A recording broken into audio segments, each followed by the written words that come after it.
We're going to go now into documentation, signing up for the patient's charts and whatnot. Like we talked about before, this is actually the unseen patient tracker. Again, sometimes this may be in the morning when you're just getting going. And as you can see, basically on the top it says room, patient name, age, P is the level of acuity. LIP is again going to be for the PA slot, and then PROV or provider is going to be where the physician will sign up for. There's basically two ways to sign up, and we'll show you in just a second. But basically, if you look all the way on the right portion of the area here, if you press sign up, if you're on a certain patient and press sign up, it will stop the clock and it'll actually input the time. And this is for physicians only, at least at this point, but it'll put it in your greet time when you saw the patient. Another way that you can do it is you can actually double click on this area right here, and Nasser and Dr. Goldman will kind of show you in terms of that. This is how things will look when a patient has not been seen yet. Now, a nurse you may also see a purple ED doc, it's ED-DOC, and basically normally that's put on if they put in orders for you already. So patient comes into the waiting room, they're complaining of ankle pain, they assess the patient, say, hey, per protocol, I can order an ankle x-ray.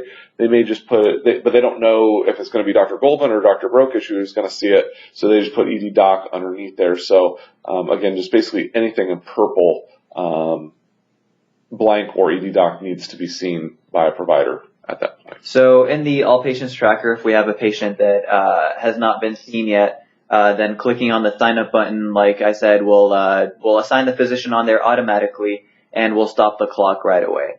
Now, if there is a patient that has a mid-level on there, we can just add a mid-level here just to see what that would look like.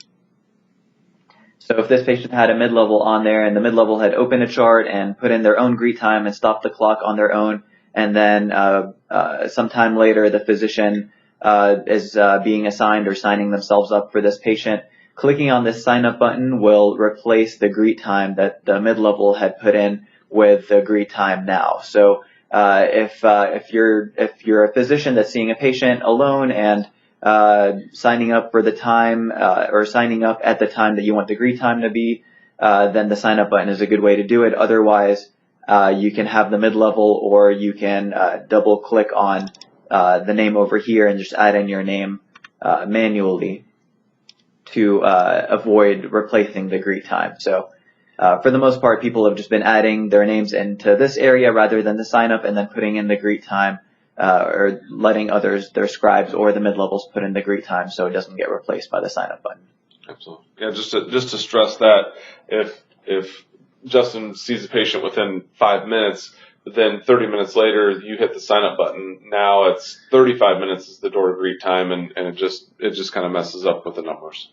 So the idea, that's again, why we're stressing it. Just one more time, as I'm relatively new to this, the best way for me to do that, if there's already a mid-level assigned to it, is find that purple box, click in that purple box, and then add your name, F9, into that physician, or if you already know your code, put your name in there, okay, and now you're assigned to that with that mid-level, and now have not messed up any of the greet times that the mid-level had already assigned when they picked up the chart. Exactly. Excellent. Okay. All right, so just like Dr. Brokish said, if it's blank, it won't have anything on there, and then as soon as the physician sign up, it'll put their name on there. So we're just pretending this is ED doc on here. So when Dr. Brokish goes in to sign up for this patient, he would click on the sign up button, and it would automatically put his name on there. So this now changed the greet time to the time now and stop the clock for 218 hours for this patient.